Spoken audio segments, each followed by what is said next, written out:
Terceira hierarquia, principados, arcanjos e anjos. Esses são mais famosos, né? Mas só para compilar, ó, nós temos então serafins, querubins e tronos, dominações, potestades e virtudes, principados, arcanjos e anjos. Vamos falar um pouquinho de cada. Principados, muito famoso, aparece em vários textos, né? Acima de todo, principado, poder, potestade, domínio, Efésios 1:21. Efésios 1:21 compila quase todos. Efésios 6:12, não temos que lutar contra carne nem sangue, mas contra principados e potestades. Beleza. Arcanjos. Aqui moram uns pega crentão assim. Para quem gosta de estudar e ficar se debatendo nessas coisas, há quem diga que arcanjo só existe um, que é Miguel, porque a Bíblia só chamaria Miguel de arcanjo. É um erro, tá? Vamos lá. Aparentemente, a Bíblia só chama Miguel de arcanjo. Quando? Miguel ele aparece lá em Daniel, para quem lê a Bíblia. Miguel aparece lá em Daniel naquela batalha dos 21 dias contra os príncipes e reis da Pérsia.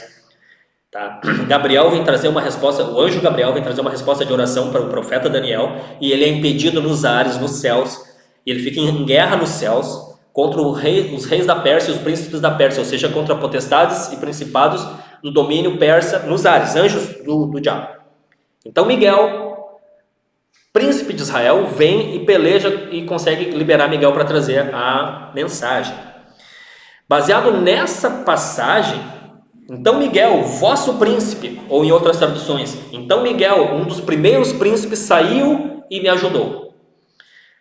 Algumas denominações, inclusive os adventistas, eles creem que Miguel é Jesus.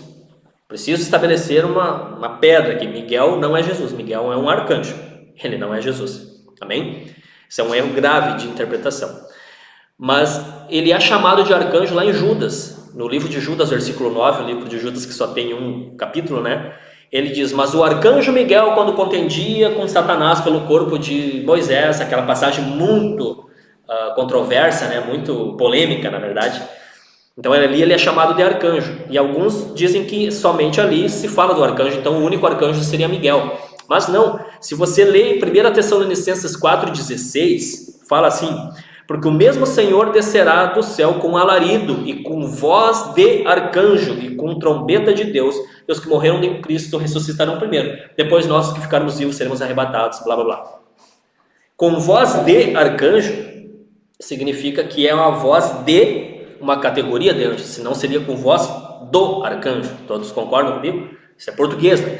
Embora a Bíblia não tenha sido escrita em português, e esse livro tenha sido escrito em grego, a tradução deixa claro que com voz de, não é com voz do. Então, com certeza, arcanjos são muitos arcanjos, e muitos mesmo. E por fim, os anjos. É importante frisar que todos esses 9 categorias angelicais são anjos, todos são anjos. Porém, os outros 8 possuem uma denominação específica e uma função específica.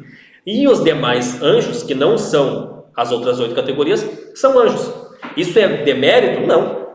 O anjo nada mais é que um mensageiro. A tradução da palavra anjo é mensageiro.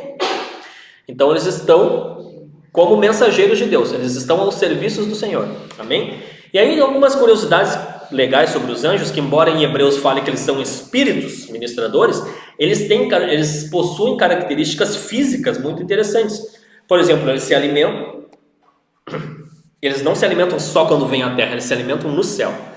Mas quando eles vêm à terra, eles, naquele encontro que teve Jesus e 2 anjos vieram ter com Abraão e Sara, e eles falam que Sara vai engravidar e depois eles vão a Sodoma e Gomorra, Abraão serve um jantar ali para eles e eles comem.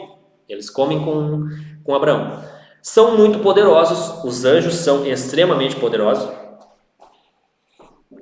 Um exemplo, na sequência, depois de eles comerem com Abraão, eles vão a Sodoma e Gomorra.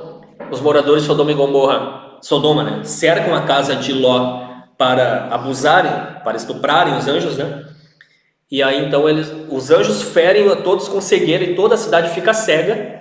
E até que eles foram embora, eles não conseguiam ver. Os anjos fizeram isso. A palavra fala que foi eles que fizeram.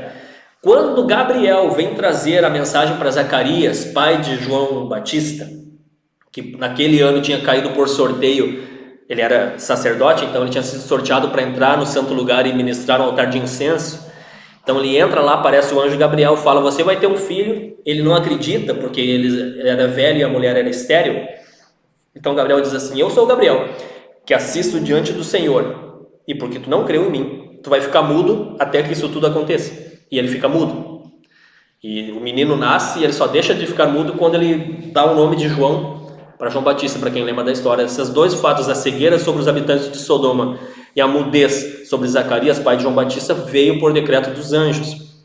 Mas isso não é nada comparado com o anjo que subiu sobre o arraial dos assírios. Isso está relatado em Isaías 37, 36, e também está relatado em 2 Reis, a mesma história. Então saiu o anjo do Senhor e feriu no arraial dos assírios a 185 mil deles. E quando se levantaram pela manhã cedo, eis que todos esses eram corpos mortos. Olha só. Um anjo se levantou contra um arraial do povo assírio, que estavam, no caso, como inimigos de Israel, e ele sozinho matou 185 mil homens. Então o poder dos seres angelicais é escandalosamente grande, né? Nós não podemos dizer que é maior do que o poder da igreja, porque isso seria um erro. Mas o fato é que eles sabem usar o poder que eles têm. Essa é a diferença. Porque se eles são espíritos ministradores, alguém que ministra, eles são ministros em favor daqueles que hão de herdar a salvação. Então não é que eles estão a nosso serviço, mas eles são cooperadores conosco. Seres tão poderosos são cooperadores com a igreja. Então a igreja de fato não tem noção do poder que possui.